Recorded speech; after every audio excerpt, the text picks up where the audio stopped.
James clear या लेखकांनी. कोण आहेत लेखक? James clear. पुस्तकाचं नाव काय आहे? Atomic habit. ओके. प्रत्येक छोटी सवय एक ॲटॉमिक लेवलची ऊर्जा ठेवते. तुम्हाला तुमच्या ज्या सवयी असतात त्याच तुम्हाला विजेता बनवत असतात.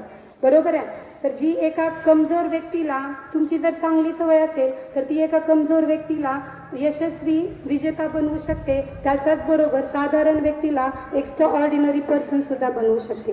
सवय ती आहे, सवय तशी ताकद आहे की तुम्हाला अयशस्वीपणापासून यशाकडे घेऊन जाऊ शकते. जेम्स क्लिअर सांगतात की एक चांगली सवय लावण्यासाठी आपण खूप प्रयत्न करतो, पण एखाद्या वेळी एखाद्या छोट्या चुकीमुळे आपण त्या चांगल्या सवयीपासून दूर जाऊ शकतो. असं का होतं बरं? असा प्रश्न कधी येतो का? एखादी सवय लावण्यासाठी आपण खूप मेहनत घेतो की ती चांगली सवय आहे, मला ती लावली पाहिजे, माझ्या मध्ये ती रुजली पाहिजे, याच्यासाठी आपण प्रयत्न करतो. पण एक छोटीशी चूक होते आणि त्या सवयीपासून आपण दूर जातो. मग आपण असं कधी विचार करतो का असं का होतं? तर नाही, याचा विचार आपण करत नाही. ती सवय जर तुटली तर आपण त्याच्यापासून दूर निघून जातो. मात्र आपल्याला असं वाटतं की जर यश मिळवायचं असेल तर आपल्याला खूप मोठे मोठे प्रयत्न करावे लागतील. बरोबर आहे. खूप मोठं यश मिळवायचं, मला कलेक्टर व्हायचं तर खूप मोठे पुस्तकं वाचावी लागतील. बरोबर आहे. खूप मोठे पुस्तकं वाचल्यानेच कलेक्टर होतं का रे? तर बिलकुल नाही. जेव्हा तुम्ही UPSC MPSCची एक्झाम देताना तेव्हा ते पुस्तकाची साईज मोठी होते, पण ते पुस्तक कशापासून बनलं जातं? तर तुमचं 3री, 4थी, 5वी, 6वी, 7वी, 8वी, 9वी, 10वी, 11वी, 12वी डिग्रीचे 3 वर्ष एकावर एक पुस्तकं ठेवा बरं. त्या पुस्तकांची साईज किती होते बघा. हे सगळे पुस्तकं 3री पासूनचे सगळे पुस्तकं एकावर एक ठेवायचे आणि मग त्या पुस्तकाची साईज बघायची. मग त्या पुस्तकाचा जर तुम्ही नियमित अभ्यास कराल तर तुमचं जे मोठं ध्येय ठेवलेलं असेल ते तुम्हाला निश्चितपणे अचीव तुम्ही करू शकाल. मग लेखकांनी तेच या पुस्तकामध्ये मांडलेलं आहे की आपण विचार करतो जर मला मोठं यश साध्य करायचं असेल तर मला खूप काही मोठं जगाच्या वेगळं काहीतरी करावं लागेल, पण तसं बिलकुल नसतं. तर काय त्याचा मार्ग त्यांनी काय सांगितलेला आहे? तर तुम्ही तुमच्या नियमितपणे जीवनामध्ये जर तुम्ही छोट्या छोट्या गोष्टी चांगल्या पद्धतीने केलात तर तुम्हाला ते अचीव होतं. तुम्ही तुमचं ध्येय साध्य करू शकता.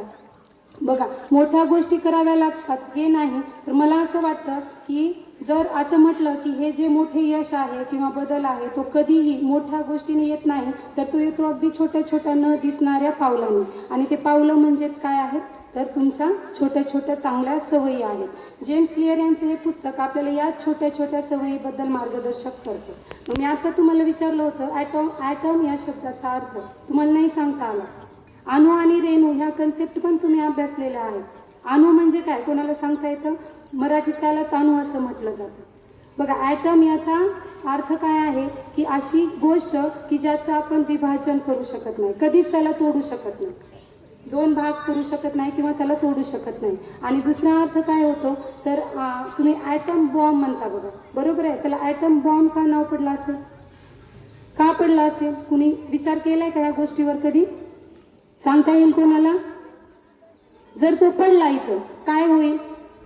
दिसायला एवढ्या साईजमध्ये असेल, पण तो जर पडला इथं तर काय होईल? काय होईल?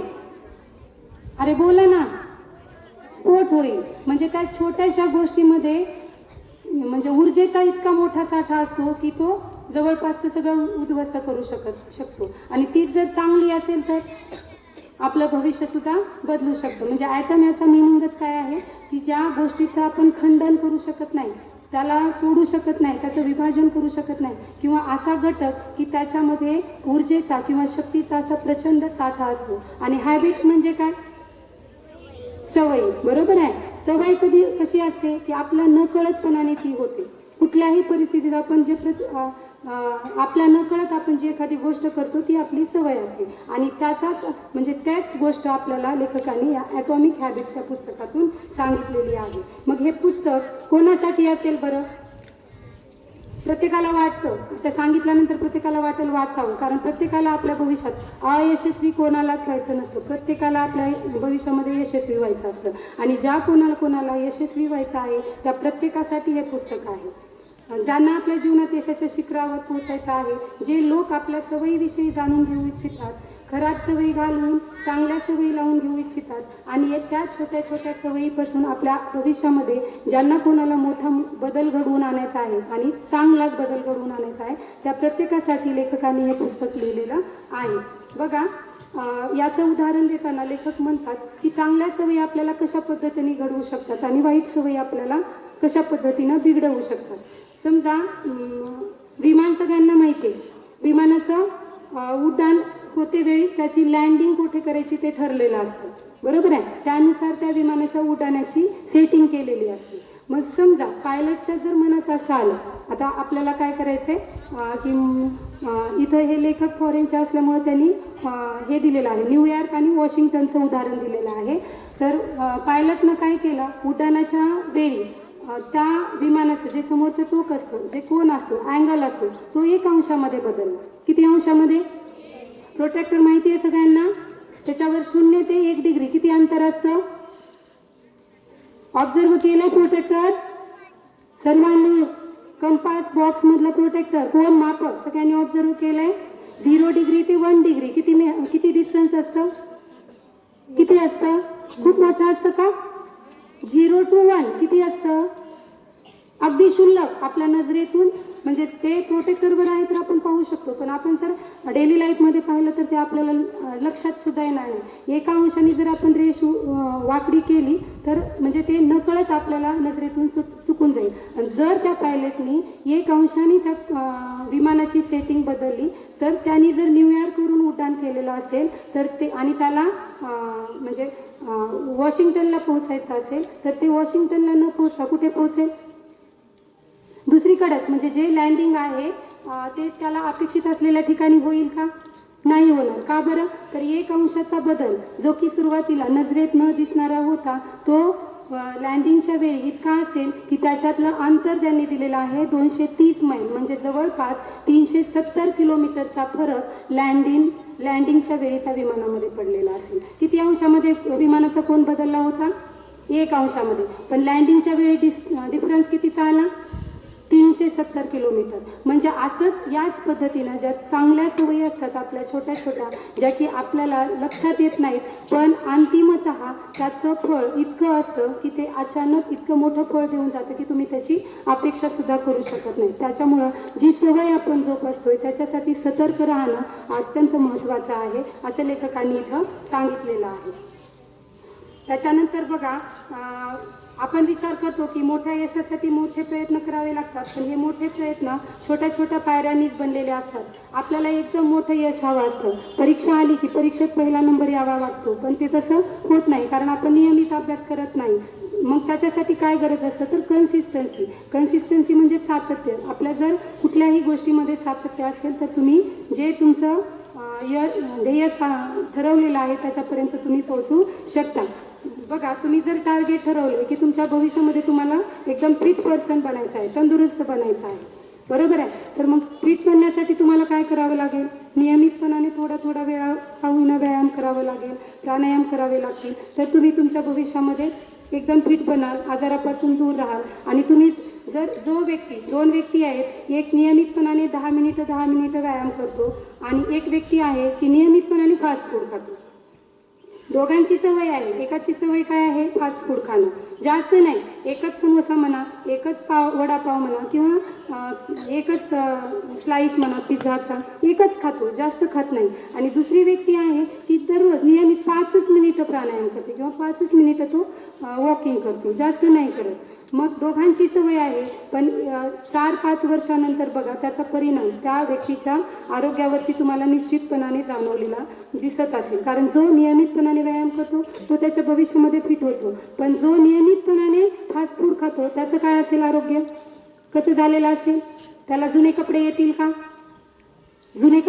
का? काय येणार नाहीत? कारण त्या फास्ट फूडचा परिणाम त्याच्या आरोग्यावर झालेला असेल, त्याच्या शरीरावर झालेला असेल, त्याचं वजन वाढलेलं असेल, त्याला आरोग्याच्या समस्या जाणवत असतील. एकदम 5 मिनिटाची सवय आहे, एक वडापाव किंवा एक समोसा खाण्याची सवय आहे, पण तो अंतिमतः काही वेळ गेल्यानंतर आपल्या शरीरावर कसा परिणाम करतो याचं उदाहरण तुम्हाला जाणवलं असेल. त्याच्यानंतर बघा, 2 विद्यार्थी आहेत, तुमच्यापैकी 2 विद्यार्थी आहेत. समजा आता 9वी 10वीचे पकडूयात आपण. मग दोघाही विद्यार्थ्यांना आता मोबाईल घेऊ नका, तसं आम्ही प्रत्येक जण सांगतो जास्त वेळ मोबाईलचा वापर करायचा नाही. मग तो मॅडमनी एक निर्णय घेतला, 9वीच्या विद्यार्थ्यांना नियमितपणाने दोघांनाही एक तास इंटरनेट वापरण्याची सवलत दिली, तुम्हाला मुभा दिली. दोघांनी एक तास इंटरनेट वापरायचा. पण एका विद्यार्थ्याला सांगितलं की इन्फॉर्मेटिव्ह व्हिडिओ पाहायचे, तुला जे अभ्यासामध्ये कामाचे आहेत किंवा तुला भविष्यासाठी तुला जे यश तुला मिळवायचे, तुझे जे ध्येय तू ठरवलेलं आहे त्याला अनुसरून जे व्हिडिओ असतील तू पाहणं. आणि दुसरा विद्यार्थी काय करणार की शॉर्ट व्हिडिओ म्हणा, रील्स म्हणा, म्हणजे एंटरटेनमेंट जे करतील ते व्हिडिओ तो पाहणार, असं दोघांना सांगून दिलं. मग आता तुम्ही त्या दोघांतला फरक मला सांगणार आहात, काय होईल त्या दोघांमध्ये आफ्टर 5 इयर्स? काय फरक असेल दोघांच्यामध्ये? जे सांगा ना. नाही विचार करत तुम्ही, फक्त ऐकत आहे का? मी तुम्हाला प्रश्न केलाय, प्रश्न कळतो? मॅमनी काय केलंय? 2 विद्यार्थी घेतले, 10वीचे 2 विद्यार्थी उठा. बरं जाऊ द्या, श्रीकर उठ आणि हर्षवर्धन उठ, दोघंही उठा. हर्षवर्धन काय करणार आहे? एंटरटेनमेंट करणारे व्हिडिओ पाहणार आहे, शॉर्ट रील्स पाहणार, शॉर्ट व्हिडिओ रील्स ह्याच्यावर 1 तास त्याचा तो घालवणार आहे. आणि श्रीकर काय करणार आहे? इन्फॉर्मेटिव्ह व्हिडिओ पाहणार आहे. समजा त्याला इंजिनियर व्हायचंय, ओके, तर इंजिनियर होण्यासाठी तो काय गरज आहे, आपल्याला कुठला 10वी झाल्यानंतर काय करावं लागेल, त्याच्यानंतर 12वी झाल्यानंतर काय करावं लागेल, अशी माहिती जे देणारे व्हिडिओ आहेत ते पाहणार आहे. मग 10वी 11वी 12वीचे 2 वर्ष गेले आणि पुढं डिग्रीचे समजा 4 वर्ष गेले. तो 4 वर्ष तो तिथून पुढं 1 तास जो इंटरनेट वापरणार तो इन्फॉर्मेटिव्ह व्हिडिओज पाहणार आहे. आणि हर्षवर्धन काय करणार आहे की त्याला जे गरजेचं नाही आहे शॉर्ट रील म्हणजे टाइमपास करणारे व्हिडिओ पाहणार. तर त्या दोघांमध्ये काय फरक असेल आता? कोण सांगू शकते? विचार करा, विचार केला तर उत्तर मिळेल. सांगा, तू कुठे आहात? तुम्ही काय विचार करता? मी उठून सांगितलं माझं चुकलं तर मला सगळेजण हसतील. हसलं तर काय होतं मग? कोण सांगेल? नाही सांगणार कोणच. म्हणजे तुम्ही फक्त ऐकत आहे, बसताय. काय करायचंय चलू द्या, काय चाललंय पुढं. सगळ्यांनी हात वर केला होता, मला यशस्वी व्हायचंय. आता तर मला कुणीच यशस्वी दिसत नाही, कुणीच दिसत नाही. नाही का कुणीच यशस्वी इथं? सक्सेसफुल कुणीच नाही, म्हणजे फक्त हात वर करायचा म्हणून केला होता. बघा एवढं बोलून सुद्धा व्हेरी गुड, शाबास. तुझं नाव सांग पहिलं.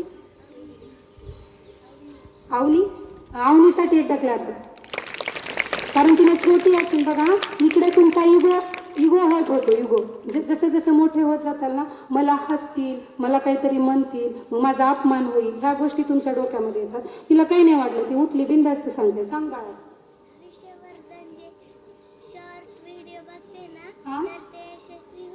Very good. व्हेरी गुड, तिचं उत्तर एकदम बरोबर आहे. बरोबर आहे. तुम्हाला का सांगता नाही आलं? जो हर्षवर्धन होता, जो शॉर्ट व्हिडिओ किंवा रील्स बघत होता, तो यशस्वी होईल का आयुष्यामध्ये? काय होणार नाही. दोघांना 1च तास दिला होता, कारण त्याने तो आपला 1 तास आपली संधी आलेलं तसं सोनं केलेलं नाही. पण बसा बाळांनो, श्रीकरनी काय केलं? व्हिडिओ आपल्या गरजेचे जे आहेत त्याच्यामध्ये वेळ घालवला आणि त्याला फायदा झाला आणि त्याचा अंतिमतः हा परिणाम त्याला त्याच्या अपेक्षित ध्येयाकडे घेऊन जातो. म्हणूनच आता आपण जे काम करतोय त्याच्याविषयी थोडा विचार करा. आपण ज्या ज्या गोष्टी आपण सध्याला करतोय त्याच्याविषयी थोडं सतर्क राहा, विचार करा की जे मी सध्याला करतोय ते माझ्या भविष्यासाठी योग्य आहे का अयोग्य आहे. जर तुम्हाला तुमचं मन सांगत असेल की मी जे करतोय ते योग्य आहे तर ती कंटिन्यू करा. आणि तुम्हाला कुठेही 1% जरी असं वाटलं की जी मी गोष्ट करतोय ते मला माझ्या अपेक्षित ध्येयापासून दूर घेऊन जाईल तर तिथं तुम्ही थांबलं पाहिजे. बघा आपल्या सवयी कधीही आपल्याला खोटं बोलत नाही, हे विधान लक्षात ठेवा. आपल्या सवयी आपल्याला कधीही खोटं बोलत नाही. आपल्या सवयी सांगतात की आपण कोण आहोत आणि भविष्यात कोण होणार आहोत. मी काय बोलले आता? आपल्या सवयी आपल्याला कधीही खोटं बोलत नाहीत. आपल्या सवयीच आपल्याला सांगतात की आपण कोण आहोत आणि भविष्यात आपण कोण होणार आहोत. तुमच्या जर छोट्या छोट्या वाटणाऱ्या सवयी चांगल्या असतील तर तुम्ही तुमच्या भविष्यात यशस्वी व्हाल आणि तुमच्या जर छोट्या छोट्या वाटणाऱ्या सवयी थोड्याशाही खराब असतील तर तुम्ही तुमच्या यशापासून दूर जा. आणि सवयी जर मजबूत असतील तर तुमचं भविष्य मजबूत असेल आणि सवयी जर कमजोर असतील तर तुमचं भविष्य अगदीच कमजोर असेल. वेळच आपल्याला म्हणजे वेळच एक गोष्ट आहे, टाइम इज मनी असं म्हटलं जातं. वेळच अशी गोष्ट आहे की आपल्या जिंकण्यातलं आणि हारण्यातलं अंतर ठरवतं. तुम्ही बघा मी काय बोलले, 2 विधानं खूप महत्त्वाची आहेत. आपल्या सवयी आपल्याला कधीच खोटं बोलत नाही आणि वेळच ही अशी गोष्ट आहे की आपल्या जिंकण्यातलं आणि हारण्यातलं अंतर ठरवत असते. म्हणजे काय तर तुम्ही जर आणि वेळच अशी आहे म्हणजे तुमच्या सवयीच अशा आहेत की तुम्हाला त्या वेळेचा मित्र बनवायचा आहे का तुम्हाला त्या वेळेचा शत्रू बनवायचा आहे, ह्या तुमच्या सवयी ठरवत असतात. वेळ आहे ती तुमच्या जिंकण्यातलं आणि हारण्यातलं अंतर ठरवते आणि तुमच्या सवयी आहेत ज्या की तुम्हाला तुमचा वेळेचा मित्र बनवायचं आहे का शत्रू बनवायचं हे ठरवत असतात. तुमच्या सवयी चांगल्या असतील तर तुम्हाला अपेक्षित ध्येय लवकर मिळेल आणि तुमच्या जर सवयी चांगल्या नसतील तर तुम्हाला जिंकण्यापासून त्या दूर घेऊन जातील आणि त्यातला अंतर खूप वाढेल आणि तुम्ही त्या वेळेचे तुम्हाला असं वाटेल की ही वेळ नको आहे आपल्याला, म्हणजे तुम्हाला त्या वेळेचा ते शत्रू बनवतील. त्यामुळे आपण जेव्हा आपल्या सवयी बदलू तेव्हा आपली आयडेंटिटी बदलते आणि जेव्हा आयडेंटिटी बदलते तेव्हा आपलं जीवन बदलून जातं. बघा आयडेंटिटी म्हणजे एक डॉक्टर आहे तर तो सुरुवातीला कोण आहे म्हणण्याऐवजी आपण त्याला डॉक्टर आहे असं म्हणतो. त्याचं नाव वगैरे काही विचारतो का? नाही, तो डॉक्टर आहे कारण त्याची आयडेंटिटी काय आहे? डॉक्टर आहे. एक शिक्षक आहे, त्याची आयडेंटिटी काय आहे? शिक्षक आहे. तुमची आयडेंटिटी काय आहे? विद्यार्थी. मग तुम्ही विद्यार्थी आहात तर तुम्ही विद्यार्जनाचं काम केलं पाहिजे आणि ती आयडेंटिटीच तुमचं जीवन बदलत असते.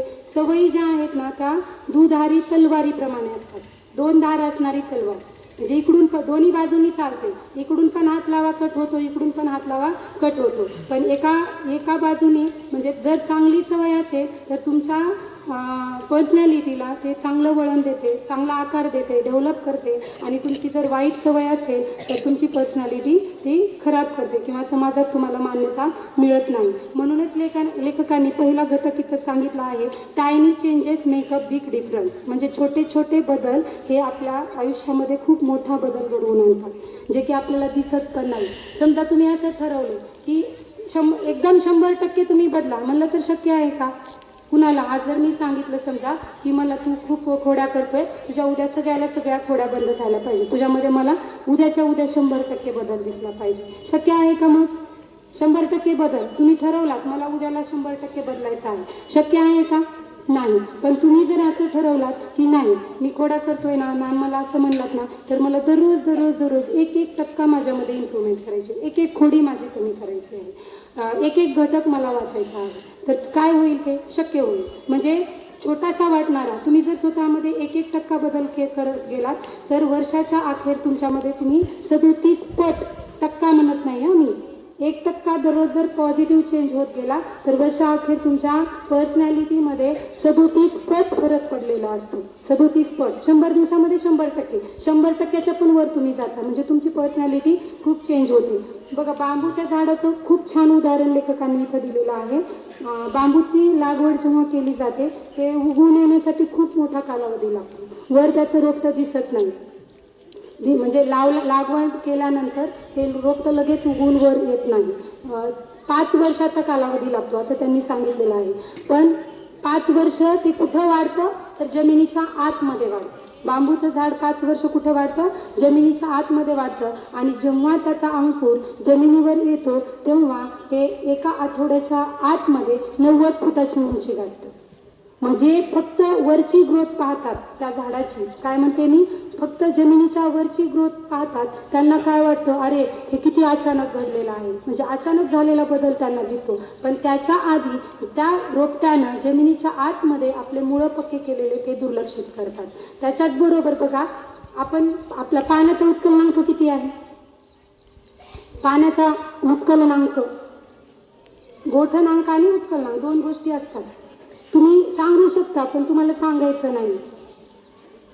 उत्कलनांक पाण्याचा किती ला उकळतं पाणी?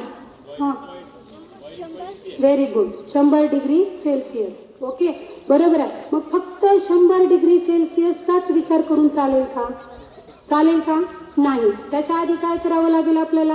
त्याचं टेम्परेचर 1 अंशाने वाढवत जावं लागेल. तेव्हा त्याचा एकत्रित परिणाम जे की आपण जेव्हा 100 डिग्री सेल्सिअसला पोहोचू तेव्हा ते पाणी उकळायला सुरुवात करेल. आधी आपण काहीच केलं नाही आणि डायरेक्ट 100वर आपण पोहोचू शकू का? किंवा पायऱ्या चढायच्या समजा आपल्याला डायरेक्ट वरच्या पायरीवरती आपण चढू शकू का? नाही. त्या आधी काय करावं लागेल? म्हणजे सुरुवातीपासून छोट्या छोट्या छोट्या स्टेप आपल्याला वर चढाव्या लागतील, तेव्हा तुम्हाला वरच्या शिखरावर चढवता येईल. किंवा पाथरवटाचं पण उदाहरण त्यांनी खूप छान दिलेलं आहे. जो दगड फोडतो, मोठे मोठे दगड फोडतो, त्याला आपण पाथरवट म्हणतो. पाथरवट काय करतो? त्याला ते दगड फोडायचं असते म्हणून त्या दगडावरती घनाने घाव घालतो. बरोबर, खूप घाव घालतो.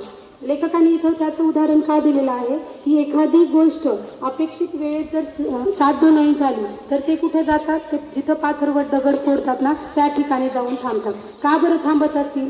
तर पाथरवट काय करतो? त्या दगडावरती खूप मोठे म्हणजे खूप सतत घाव घालत असतो. मग समजा एक घाव घातला, एका घाव्याला तर दगडाचे 2 भाग होतील का? तो दगड फुटेल का? नाही. दुसरा घाव घातला, नाही. तिसरा घाव घातला, नाही. असं असंख्य वेळा, समजा 100 वेळा घाव घातला तर 100 वेळा घावाला तो दगडाचे 2 भाग होतील. फक्त 100व्या घावालाच दगडाचे 2 भाग होतील का? तर बिलकुल नाही. त्याने जी कन्सिस्टन्सी त्याच्या कामामध्ये दाखवलेली असते त्याचा एकत्रित परिणाम त्या दगडावरती झालेला असतो आणि तो दगड जरी म्हटला की मी कितीही कठीण आहे, मी फुटणार नाही, तरी त्याला एक वेळ असा येतो की त्या दगडाला 2 भागामध्ये व्हावंच लागतं. कारण पाथरवट त्याचं काम सोडत नाही, तो हार मानत नाही. मग आपल्याला काय वाटतं की परीक्षा आली की माझा पहिला नंबर यावा, पण अभ्यास फक्त परीक्षेच्या आदल्या रात्री करावा. मग मिळेल? अपेक्षित यश मिळेल? नाही. तर तिथं सुद्धा तुम्हाला कन्सिस्टन्सी लागते. प्रत्येक गोष्टीमध्ये ती करण्याची चिकाटी लागते. जर तुम्ही चुकून पडून एखादी गोष्ट केला तर ते तुम्हाला जे हवं असेल ते अगदी मिळून जातं. तिथं एक उदाहरण खूप छान लेखकांनी दिलेलं आहे इंग्लंडच्या ब्रिटिश सायकलिंग लीगचं. हे बघा, हे लक्ष देऊन ऐका.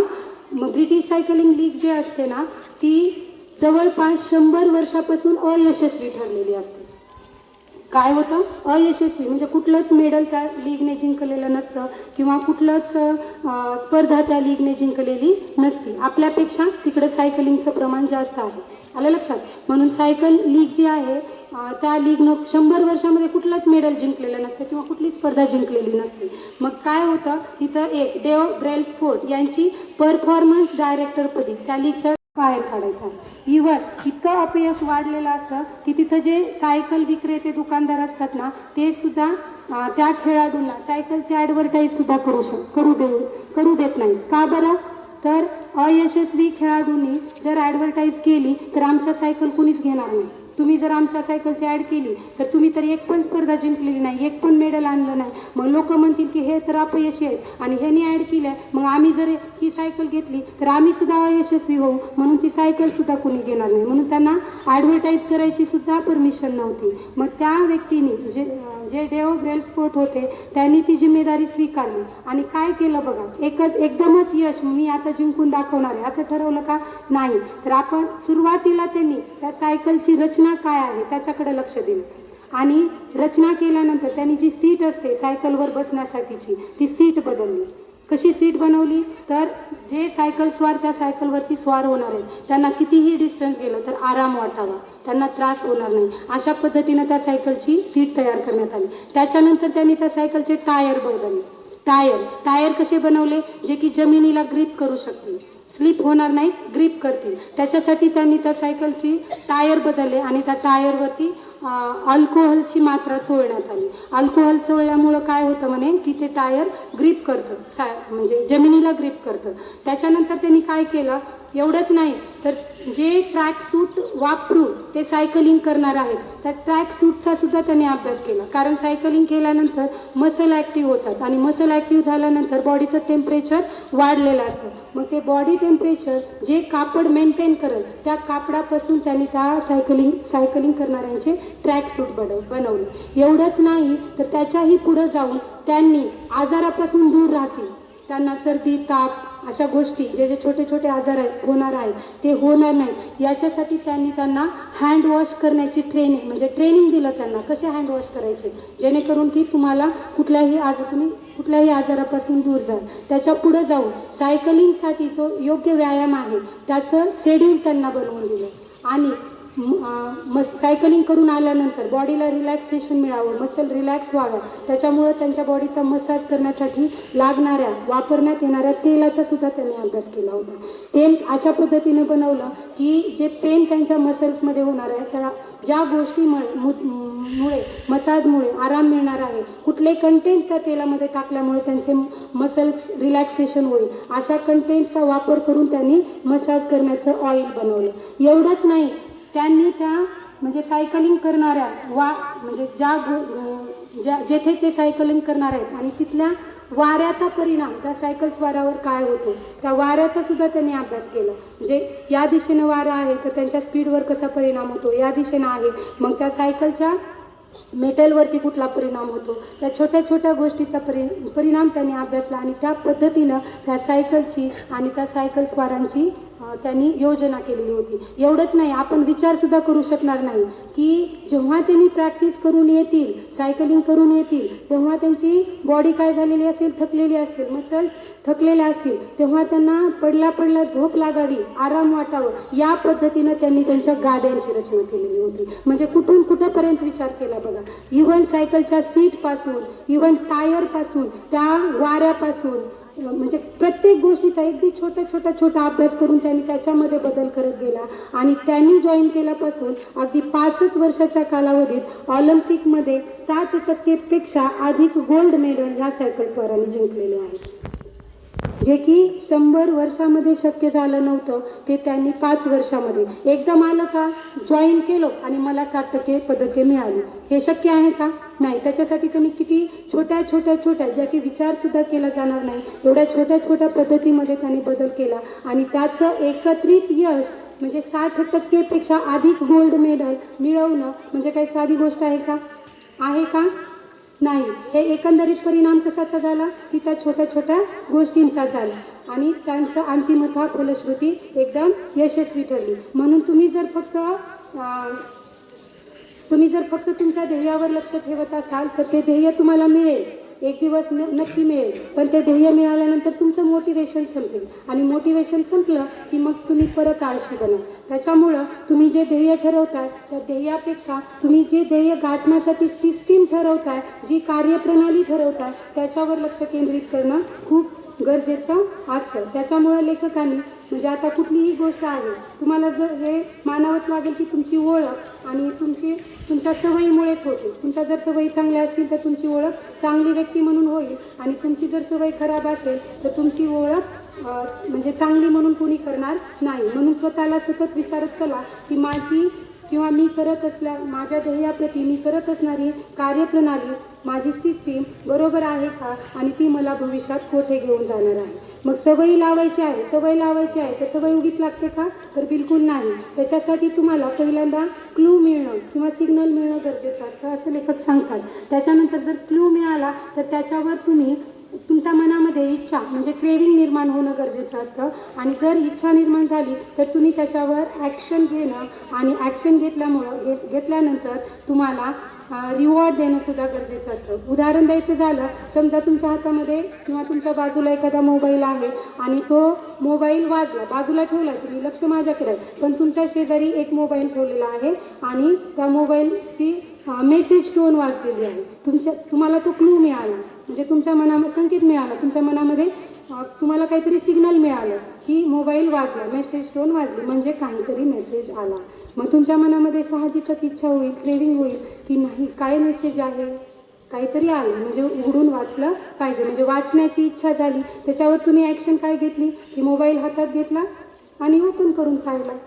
फलश्रुती काय झाली, तुम्हाला जे इच्छा मनात घेतली होती त्यावर तुम्ही मोबाईल हातात घेऊन ॲक्शन केली आणि वाचणं हे त्याचं फळ झालं. म्हणजे आता बघा, न कळत वाजला आपण हातात घेतो आणि ओपन करून बघतो. ही काय झाली, सवय लागली. बरोबर आहे, सवय लागली म्हणजे या असंच असतं. चांगली पण सवय अशाच पद्धतीने लागते आणि वाईटसुद्धा सवय याच पद्धतीने लागते. फक्त तुम्हाला विचार करायचा आहे ती सवय आपण जी जोपासतो आहे ती चांगली आहे, मला माझ्या भविष्यात ध्येयाप्रती घेऊन जाणारी आहे की माझ्या ध्येयापासून दूर घेऊन जाणार आहे. वाईट सवयीला जर तुम्हाला दूर करायचं असेल तर त्याला याच पद्धतीनं उलट्या क्रमानं लेखकांनी ठेवायला सांगितलेलं आहे. चांगली सवय जोपासायची तर त्याचं सिग्नल तुम्हाला मिळेल त्या तुमच्या आवाक्यामध्ये, तुमच्या नजरेच्या झोतामध्ये ठेवा. त्याच्याबद्दल तुम्ही जर ते पाहिलं, समजा तुम्हाला पुस्तक वाचण्याची सवय लावून घ्यायची आहे, तर ते पुस्तक तुमच्या नजरेच्या टप्प्यामध्ये ठेवा. तुम्ही जिथं बसताय किंवा जिथं झोपताय तिथं ते पुस्तक ठेवा. तर दिसल्यानंतर तुम्ही कमीत कमी एखादं पेज तरी वाचाल. त्याच्यानंतर ती तुमची ॲक्शन होईल आणि जे वाचलाय त्याचा फळ तुम्हाला आज निश्चितपणाने मिळेल. आणि वाईट सवय दूर करायची आहे तर ती म्हणजे जे क्लू देणारे, संकेत देणाऱ्या गोष्टी आहेत त्यांना तुम्हाला दूर ठेवायचे आहे, जेणेकरून त्या तुम्हाला दिसणार नाही आणि तुमच्या मनामध्ये त्याची क्रेविंग किंवा इच्छा निर्माण होणार नाही. आणि इच्छा जर निर्माण नाही झाली तर तुम्ही त्याला प्रतिसाद देणार नाही, आणि प्रतिसाद नाही दिला तर त्याची फलश्रुती होणार नाही. बघा, मानवी मन असं असतं जे की चांगल्या गोष्टी, तुम्हाला जर एखाद्याने म्हणलं तू खूप चांगला अभ्यास करतो, तर तुम्हाला दुसऱ्या दिवशी अभ्यास करावा लागतो. आणि तुम्हाला जर एखाद्याने तू काय मठ्ठा आहे, तुला काहीच येत नाही असं जर म्हणलं तर तुम्हाला म्हणजे ते करण्यापासून तुम्ही दूर निघून जाता. म्हणून चांगली सवय जोपासायची. म्हणजे मानवी मनच असं आहे ज्या की तुम्हाला फळ देऊन जाणाऱ्या, कौतुक करणाऱ्या गोष्टी आहेत त्या पुन्हा पुन्हा कराव्या लागतात. आणि ज्या तुम्हाला दुःख किंवा वेदना देणाऱ्या गोष्टी असतात त्यापासून तुम्ही स्वतःला दूर ठेवत असता. म्हणून वाईट गोष्टी तुम्हाला टाळायच्या असतील तर तुम्ही त्याच्या क्लूपासून दूर राहा, जेणेकरून तुमच्या मनामध्ये इच्छा निर्माण होणार नाही आणि तुम्ही त्याच्यावर ॲक्शन घेणार नाही. मग चांगल्या सवयी कशा लावून घ्यायच्या याविषयी लेखकांनी 4 नियम या पुस्तकामध्ये सांगितलेले आहेत. पहिला नियम लेखक सांगतात की तुमची जी सवय आहे ती विजिबल बनवा, म्हणजे स्पष्ट बनवा, ती दिसली पाहिजे तुम्हाला. मग कसं, तर तुम्हाला पुस्तक वाचायची, मी आत्ताच सांगितल्याप्रमाणे पुस्तक वाचण्याची सवय दररोज सांगतात नाही, वाचलं पाहिजे वाचलं पाहिजे वाचलं पाहिजे. पण आम्ही दररोज ठरवतो मी वाचणार आहे. पण कधी? उद्या, आज नाही, उद्या वाचू, उद्यापासून वाचू, उद्यापासून. पण तो उद्या येणार नाही. मग तुमची जी सवय, तुम्हाला जी चांगली सवय लावून घ्यायची आहे ती तुम्हाला विजिबल बनवायची आहे, म्हणजे दृश्य स्वरूपात, स्पष्ट स्वरूपात ती बनवायची आहे. पुस्तक तुम्हाला तुमच्या जवळ ठेवायचं आहे, जेणेकरून तुमच्या मनामध्ये ते पुस्तक बघितल्यानंतर एकतरी पेज वाचू अशी इच्छा निर्माण होईल. आणि दुसरी गोष्ट सांगतात, दुसरा नियम आहे की सवय आकर्षक बनवायची आहे. कशी बनवायची आहे सवय? पहिला नियम काय सांगितलाय? सवय विजिबल म्हणजे स्पष्ट बनवायची आहे. दुसरा नियम काय सांगितलाय? आकर्षक बनवायची आहे. समजा तुम्हाला दूध आवडत नाही, प्यावं वाटत नाही, पण दूध आपल्या आरोग्यासाठी चांगलं असतं, दूध पूर्णान्न असतं. समजा साध्या कपामध्ये दूध दिलं तर नाही बाबा मला प्यायचं नाही, पण तिथं जर आकर्षक कप तुम्हाला दिलं तर त्या कपासाठी तुम्ही ते दूध प्या. बरोबर आहे? म्हणजे इथं काय झालं, ती सवय जी आहे ती आकर्षक बनवली गेली. पुस्तक वाचायचं तर पुस्तक सुरुवातीला तसं मोठे पुस्तक घ्या आणि वाचा, ते आकर्षक होईल का? नाही. सुरुवातीला छोट्या गोष्टींची पुस्तकं घ्या, चित्रयुक्त पुस्तकं घ्या, जेणेकरून की तुम्हाला वाचनाची आवड जोपासली जाईल आणि ती सवय तुमची आकर्षक बनेल. म्हणजे दुसरा नियम आहे, सवय ती तुम्हाला कशी बनवायची आहे? आकर्षक बनवायची आहे. तिसरा नियम लेखकांनी सांगितला आहे, सवय पाळायला सोपी बनवायची आहे. कशी बनवायची? सोपी. वाचनाची आवड लावायची आहे, सवय ठरवलंय मला वाचायचे, आकर्षक पण बनवले. एक पुस्तक घेतलंय चित्रयुक्त आहे किंवा 100 गोष्टी असणारं पुस्तक तुम्ही घेतले, कारण तर वाचनाची सवय लावायची. मॅमने सांगितलं किंवा लेखकांनी सांगितलं सवय आकर्षक बनवा, आकर्षक पण बनवली. सुरुवातीला 100 गोष्टी असणारं पुस्तक घेतलं, पण 100ला 100 एकदाच वाचून काढा. शक्य आहे? नाही. म्हणजे ते काय झालं? अवघड झालं. लेखक काय सांगतात, चांगली सवय जोपासायची आहे तर सवय कशी बनवायची आहे? सोपी. टार्गेट ठेवा की दररोज मला एकच गोष्ट वाचायची आहे. किती वाचायची आहे? ही एक. तुम्ही सहज वाचू शकता, 5-10 मिनिटात तुमची ती गोष्ट वाचून संपू शकते. आणि तुम्हाला असं वाटणार पण नाही की मी वाचन केलं. वाटेल का मी एवढा वेळ दिला बाबा, मी रीडर झालो? नाही. वाचनाची सवय म्हणजे 5 मिनिटात तुमची एक गोष्ट संपेल आणि 100 दिवसात तुम्ही 100 गोष्टीचं पुस्तक संपवलेलं असेल. एकाच दिवशी करा म्हणलं तर नाही बाबा, हे शक्य नाही, म्हणून तुम्ही त्याच्यापासून दूर जाल. पण तुम्हाला जर टार्गेट दिलं, तुम्ही स्वतःला टार्गेट दिलं की नाही मला एकच वाचायचे किंवा कुठल्याही पुस्तकाचे मला 5च पेजेस वाचायचे किंवा 5च पानं वाचायचे, म्हणजे ती काय झाली? ती सवय तुमच्यासाठी सोपी झाली आणि पाळायला सोपी झाली, म्हणजे ॲटोमॅटिकली तुम्ही त्याच्यामध्ये गुंतून जाता. आणि शेवटी आहे सवयीचे फळ किंवा परिणाम इच्छापूर्ती करणारं किंवा सॅटिस्फॅक्शन देणारं असावं, सॅटिस्फाईड असावं. तुम्ही जे करता ते तुमच्या मनाला तुम्हाला सांगितलं पाहिजे, तुमच्या मनानं तुम्हाला सांगितलं पाहिजे की तुम्ही तुझी सवय जोपासतोयस ना, ते तुझ्या भविष्यासाठी चांगली आहे, ती तुझ्यासाठी चांगली आहे. जर त्याचा नेगेटिव्ह रिस्पॉन्स आला तर तुम्ही त्याच्याकडे जाणार नाही. कारण मानवी म्हणजे मनच आहे तुमच्या ब्रेनचं डोपामाइन नावाचं एक हे असतं, ते तुमचं म्हणजे तुम्हाला जर तुम्ही एखादी चांगली कृती केली आणि चांगल्या कृतीनं तुम्हाला जर फायदा मिळत असेल तर ते तुम्हाला सांगतं की ती गोष्ट तुला पुन्हा करायची. आणि एखाद्या गोष्टीपासून आनंद मिळाला तर ती तुम्ही पुन्हा करता, पण एखाद्या गोष्टीपासून जर दुःख मिळालं तर ती तुम्ही गोष्ट पुन्हा करू शकत नाही किंवा स्वतःला त्याच्यापासून दूर ठेवता. त्याच्यामुळं जी सवय तुम्ही जोपासताय ती स्पष्ट ठेवायची आहे, विजिबल ठेवायची आहे, दुसरी आकर्षक बनवायची आहे. दुसरा नियम सांगतो ती सवय तुम्हाला अट्रॅक्टिव्ह बनवायची जेणेकरून की तुम्ही त्याच्या जवळ जाल, त्याच्यापासून दूर जाणार नाही.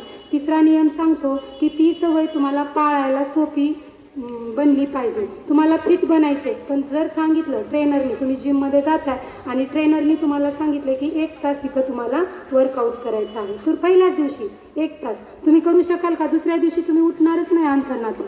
पण पहिल्या दिवशी तुम्ही 5 मिनिटं केलं, दुसऱ्या दिवशी तुम्ही 6 मिनिटं केलं, तिसऱ्या दिवशी 10 मिनिटं केलं. म्हणजे ती सवय जी आहे ती तुम्ही सोप्याकडून पुढं वाढवत केलात तर त्याचा परिणाम तुमच्या बॉडीवरती, तुमच्या ध्येयप्राप्तीवरती होईल. जर तिला अवघड बनवलं तर तुम्ही त्याच्यापासून दूर जाल. त्याच्यामुळे ज्या सवयी आपण जोपासतो आणि जर तुम्हाला समजा या उलट क्रमाने करायच्या, वाईट सवयी घालवायच्या असतील तर याच उलट क्रमाने करायच्या आहेत. म्हणजे एखादी सवय तुम्हाला खराब आहे आणि ती तुम्हाला घालवायची आहे तर ती काय बनवायची? पहिला नियम काय होता आपला? तुमची चांगली सवय स्पष्ट बनवायची होती. आणि वाईट सवय घालवायची असेल तर पहिला नियम काय सांगतो? स्पष्टच्या विरुद्ध अस्पष्ट. म्हणजे वाईट सवय तुम्हाला घालवायची तर तुमची ती सवय कशी बनवावी लागेल? इनविजिबल बनवावी लागेल, अस्पष्ट बनवावी लागेल, जेणेकरून की तुमच्या ब्रेनमध्ये क्लू निर्माण होणार नाही, इच्छा निर्माण होणार नाही. दुसरा नियम चांगल्या सवयीचा काय सांगतो? अट्रॅक्टिव्ह बनवा. चांगला छान आकर्षक कप घ्या, त्याच्यामध्ये दूध प्यावं लागेल, बरोबर आहे. आणि तिथं जर चहा दिला तर चहा प्यायची सवय घालवून टाकायची. फुटक्या कपात घ्या. फुटक्या कपात काय वाटतं कुणाला? फुटलेला आहे, अर्ध्या कपामध्ये होतोय. मम्मीला ओरडाल की नाही? बरोबर आहे, मला फुटक्या कपात दिली, चहा ओतून द्या फुटक्या कपामध्ये. म्हणजेच काय तर दुसरा नियम काय सांगतो वाईट सवय घालवण्याचा? ती सवय अट्रॅक्टिव्हच्या विरुद्ध अपोजिट काय असेल? अट्रॅक्टिव्हच्या अपोज, अरे बोलत चला, तुमच्यासाठी आहे, आमच्यासाठी नाही. अट्रॅक्टिव्हचा अपोज काय असेल? आकर्षकचा अपोज काय असेल? अनाकर्षक, बरोबर आहे. काय बनवायचे मग? अनअट्रॅक्टिव्ह बनवायचे आहे ती सवय. तिसरा नियम काय सांगितला होता? पहिला झाला स्पष्ट, दुसरा झाला अट्रॅक्टिव्ह, तिसरा काय झाला?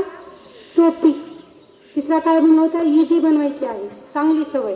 आणि खराब सवय घालवण्यासाठी कशी बनवावी लागेल? अवघड. Very good. वाईट सवय घालवायची तर तिसरा नियम आपल्याला काय सांगतो? ती तुमची वाईट सवय तुमच्या अवघड बनवा. आणि चौथा काय आहे? अनसॅटिस्फाईड बनवावी लागेल, तर जेणेकरून तुम्हाला त्याच्यातून वाईट परिणाम दिसून येतील. आणि जर वाईट परिणाम दिसून आले तर तुमचं मन तुम्हाला त्या गोष्टीपासून दूर घेऊन जाईल. बघा, त्याच्यानंतर सवयींची सुरुवात गरजेतून होते. आणि चांगले जर तुमच्याकडे जर चांगली सवय जोपासण्यासाठी चांगली गरज असेल तर तिथं तुम्हाला सेल्फ कंट्रोल खूप महत्त्वाचं असतं. तुम्ही जर म्हणजे एखाद्या 2 सवयी आहेत, एक वाईट आहे एक चांगली आहे, ते उदाहरण आपल्याला घेता येईल इंटरनेट वापरण्याचं. चांगली सवय आहे इन्फॉर्मेटिव्ह व्हिडिओ बघणं, वाईट सवय आहे शॉर्ट्स व्हिडिओ बघणं. मग तुमचा तिथं सेल्फ कंट्रोल गरजेचा असतो की तुम्हाला चांगली सवय जोपासायची आहे की वाईट सवय जोपासायची आहे. तुमचा स्वतःवर जर कंट्रोल असेल तर निश्चितपणाने तुम्ही चांगल्या सवयी जोपासू शकता. त्याच्यानंतर बघा पुढं सवयी या लेखक सांगतात सवयी या प्रारंभ असतात, शेवट नाही. चांगल्या सवयी या राजमार्गावर किंवा यशाच्या मार्गावर घेऊन जाणाऱ्या उतारासारख्या असतात. उतार आहे, तुम्हाला सायकल चालवताय तुम्ही आणि उतार लागलेला आहे तर तिथं तुम्हाला पॅडल मारायची गरज आहे का? नाही. का बरं? तर तो उतार आहे, तुम्ही ऑटोमॅटिकली जाल. म्हणूनच लेखक सांगतात की चांगल्या सवयी या तुम्हाला यशाच्या मार्गावर घेऊन जाणाऱ्या उतारासारख्या असतात. म्हणून त्याच्यानंतर बघा साध्य या पुस्तकातून काय सांगितलेलं आहे, हळू चाला पण मागे पडू नका, सावकाश सावकाश चाला पण इतरांच्या मागे पडू नका. आणि दुसरी गोष्ट, उत्तम हा चांगल्यांचा शत्रू असतो, म्हणून प्रत्येक गोष्ट उत्तमच असेल हा अट्टहास टाळा, प्रयत्न करत राहा, यश तुमचं राहील. याच्यासाठी एक उदाहरण लेखकांनी दिलेलं आहे. ते उदाहरण असं आहे बघा, फोटोग्राफी शिकणारे विद्यार्थी असतात. फोटोग्राफी आवडते सगळ्यांना, मग फोटोग्राफी शिकणारे विद्यार्थी असतात आणि त्या विद्यार्थ्यांना 2 गटामध्ये विभागलं जातं. मी नियम काय सांगितला, उत्तम हा चांगल्याचा शत्रू आहे. काय म्हणलं मी, त्याचं उदाहरण सांगते. कशाचा, उत्तम हा चांगल्याचा शत्रू आहे. असं कसं म्हणाल तर ते स्पष्ट करताना लेखकांनी उदाहरण दिलेलं आहे फोटोग्राफीचं. फोटोग्राफीच्या विद्यार्थ्यांना 2 गटामध्ये विभागलं जातं, अ गट आणि ब गट. आणि अ गटातल्या विद्यार्थ्यांना प्रत्येकाला 2-2 मिनिटाचा वेळ दिला जातो. अ गटाला पण 2 मिनिटाचा वेळ आहे, ब गटाला पण 2 मिनिटाचा वेळ आहे. किती मिनिटाचा वेळ आहे, 2-2 मिनिटाचा. अ गटातल्या विद्यार्थ्यांना सांगितलं जातं की तुम्हाला फोटो काढण्याचं लिमिट नाही, तुम्ही कितीही फोटो काढू शकता. आणि जे विद्यार्थी 50पेक्षा 2 मिनिटामध्ये 50पेक्षा जास्त फोटो काढतील त्यांना आम्ही काय देऊ, अ1 श्रेणी देऊ. काय सांगितलं त्यांनी, अ गटातल्या विद्यार्थ्यांना तुम्हाला लिमिट नाही, ज्यांनी जास्त काढतील त्यांना अ1 श्रेणी आहे.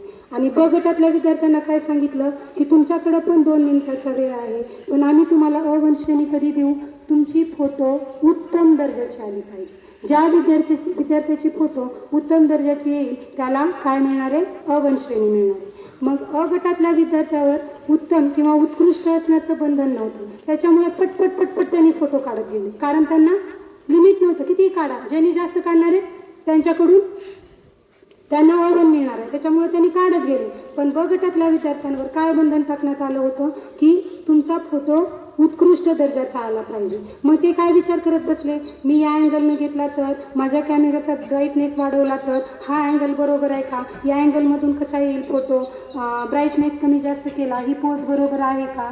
मग ते सगळ्या त्या गोष्टींचा विचार करत बसले आणि खूप कमी, कोणी तर त्या 2 मिनिटात एकही फोटो काढू शकलो नाही. आणि ज्यांनी काढला त्या पण एकदम सामान्य दर्जाच्या होत्या.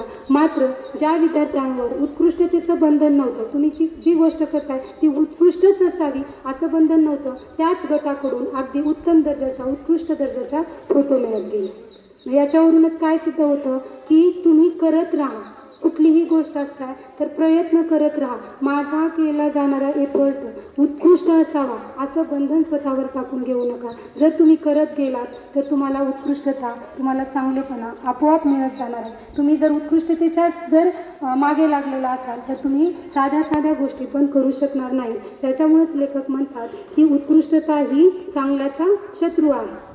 समजला नियम, उत्कृष्टता काय आहे, चांगल्याचा. म्हणजे प्रत्येक गोष्ट मी परफेक्ट असलं पाहिजे, कोणीच परफेक्ट नसतं, प्रत्येकाकडून चुका होत असतात. फक्त करत राहिलं म्हणजे तुम्हाला तुमचं चांगलेपणा तुम्हाला सिद्ध करता येतो. साध्य आणि दुसरा नियम सांगितलेला आहे की साध्य तर प्रत्येकाच्या जीवनात असायलाच हवे, ध्येय तुमचं निश्चित झालंच पाहिजे. पण फक्त ध्येय ठरवून ध्येयाकडं न बघता तुम्ही ते ध्येय साध्य करण्यासाठी ज्या गोष्टी करताय, ज्या कार्यप्रणाली राबवताय, जे छोट्या कृती करताय त्याच्यावर फोकस करा. छोटे बदल अपेक्षितच तुम्हाला तुमच्या ध्येयाप्रती घेऊन जातील. म्हणून ध्येय जरा बाजूला ठेवा आणि फोकस कुठं करायला सांगितलं आहे, त्या कार्यप्रणालीवर. लक्षात ठेवा बघा, जिंकणाऱ्याचं आणि हरणाऱ्याचं ध्येय मात्र एकच असतं.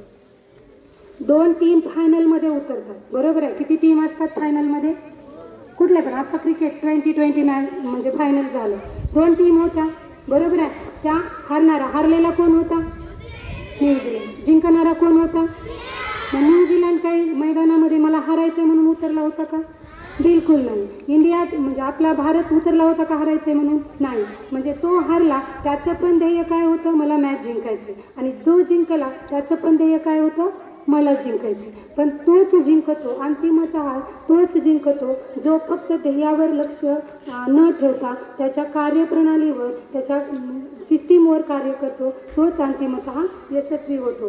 सवयी या तर्कसंगत आणि सहेतुक असाव्यात. म्हणजे जर तुमची सवय तर्कसंगत आणि सहेतुक नसेल तर तुमची अवस्था सुकाणू नसलेल्या होडीसारखी होते. जर एखाद्या होडीला जर सुकाणू बांधलेला नसेल तर ती त्या पाण्यामध्ये कुठं पण पोहत जाते, म्हणजे दिशा नसते तिला सापडत. त्याच्यामुळे जर तुमच्या सवयी चांगल्या नसतील तर तुम्हाला तुमच्या ध्येयाप्रती जाता येणार नाही. इथं एक गोल्डीलॉक्स रूल लेखकांनी खूप चांगला सांगितलेला आहे. थोडा वेळ 5 मिनिटात. गोल्डीलॉक्स रूल लेखकांनी या पुस्तकामध्ये खूप छान सांगितलेलं आहे. मग आता गोल्डीलॉक्स रूल म्हणजे काय? समजा तुम्हाला टेनिस खेळायची आवड आहे. काय खेळायची तुम्हाला? टेनिस, बरोबर आहे. मग आता टेनिस खेळणार आहेत, पण 10वीच्या मुलांची मॅच जर आपण 3रीच्या मुलांसोबत लावली तर कोण जिंकेल रे? 10वीची मुलं. का बरं? मोठे आहेत, कारण त्यांचं कौशल्य त्या खेळातलं 3रीच्या मुलांपेक्षा जास्त आहे. त्याच्यामुळे ते सहज जिंकून जातील. काही मिनिटात ते त्यांना हरवतील 1-2 याच्यामध्ये, बरोबर. आणि इथंच जर त्या 10वीच्या मुलांना समजा सेरेना विल्यम्ससोबत किंवा रॉजर फेडरर जे की टेनिसमधले प्रतिष्ठित खेळाडू आहेत त्यांच्यासोबत जर त्यांची मॅच लावली तर काय होईल? काय होईल? 10वीच्या मुलांची मॅच त्यांच्यासोबत लावली काय होईल? मग 10वीचे हरतील. का बरं हरतील? कारण ते त्या खेळातले कौशल्य प्रवीण खेळाडू आहेत आणि त्यांचं कौशल्य अधिक असल्यामुळं यांचं कौशल्य कमी पडेल आणि ते हारतील. मग अशा पद्धतीने जर तुम्ही तुमच्या जिकडे जे कौशल्य आहे त्याची एकदम कमी असणाऱ्यासोबत किंवा एकदम जास्त असणाऱ्यासोबत जर तुम्ही तुलना केला तर ते कंटाळवाणं होईल. आता समजा टेनिसमध्ये लागणारं कौशल्य तुम्ही शिकू शकणार नाही. पण इथं जर 10वीच्या मुलांची 11वीच्या मुलांसोबत समजा, म्हणजे ते अंतर कमी असतो आणि कौशल्य पण समान दर्जाचे किंवा किंचित जास्त लेवलचं 11वीच्या मुलांकडं असू शकतं. किंचित जास्त लेवलचं 10वीच्या पेक्षा किंवा इक्वल दर्जाचं. त्या दोघांमध्ये जर मॅच लावली तर काय होईल? काय होईल? 11वी जिंकेल. कसं काय म्हणू शकता 11वी जिंकेल? आता आपण मॅच लावतो ना कबड्डीच्या किंवा लावतो की नाही? 6वी 7वी लावतो, 5वी, कधी कधी तर 5वी सुद्धा 7वीला हरवते. मग असं का होतं? तुम्ही तर म्हणता 11वी जिंकत आहे. शक्य आहे का 11वी जिंकणं? मग 5वीच्या आणि 7वीला कसं हरवलं? तर लेखक सांगतात की तुम्ही जर तुमच्याकडे असणाऱ्या कौशल्याला तुमच्या इतकेच किंवा किंचित वर असणाऱ्या कौशल्याच्या खेळाडूसोबत किंवा इतर कुठल्याही क्षेत्रामध्ये जर तुम्ही तुमची स्पर्धा केली तर त्याच्यातून तुम्हाला काय होईल? नवीन कौशल्य शिकायला मिळतील. आणि तुम्ही जर बघा तुम्ही जर म्हणजे मन लावून खेळात एकाग्र पद्धतीने, तर 5वीची लेकरं जर जीव तोडून खेळले तर 6वीच्याला हरवतात, आरामात हरवतात. आणि हरवले का आपण बघितले का? आता आपण स्पर्धा घेतल्या तेव्हा. का बरं? तर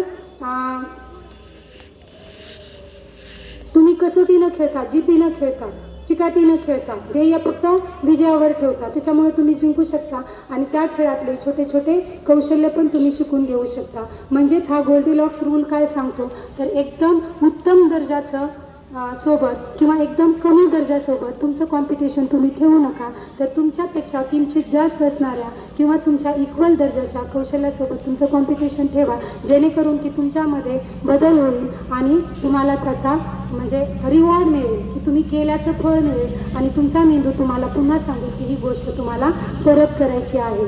जोवर बघा कार्ल युंगचं एक खूप छान उदाहरण आहे जे की जिंकतात. त्यांनी आपण म्हणतो ते खूप नशीबवान आहेत. एखाद्याला खूप छान मार्क्स पडले, एखाद्या एकदम म्हणजे छान लाईफ जगते तर तो नशीबवान आहे असं. आणि आपण एखादा गरीब व्यक्ती आहे तर त्याचं नशीब कमी आहे, तो कम नशिबी आहे किंवा दुर्दैवी आहे असं म्हटलं जातं. तर कार्ल युंग काय सांगतात बघा, जोवर तुम्ही जाणीवेच्या पलीकडच्या गोष्टींना जाणीवेच्या कक्षेत आणत नाही तोवर त्याच गोष्टी तुमच्या जीवनाची दिशा ठरवतात आणि तुम्ही त्यालाच नशीब म्हणता.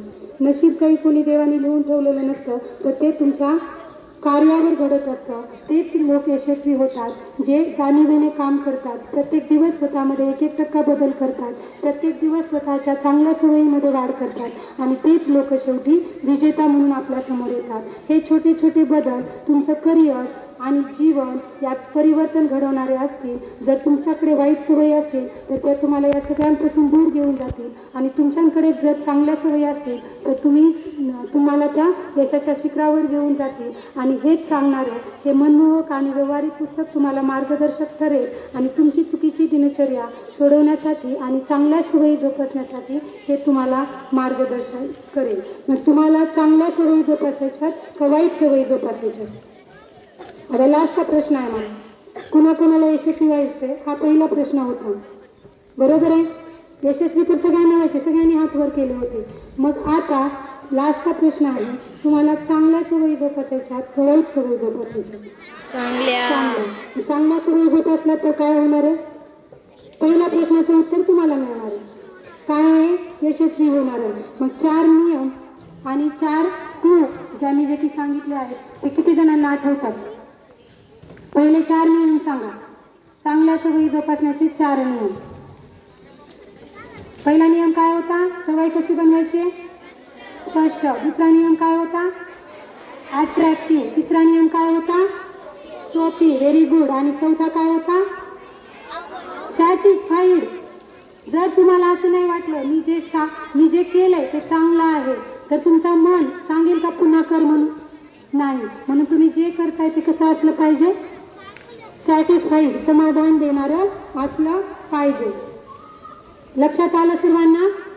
समजलं? ते खूप म्हणजे छोट्या छोट्या गोष्टी मी सांगितल्या आहेत. असे खूप सारे उदाहरणं लेखकांनी या पुस्तकात दिलेले आहेत.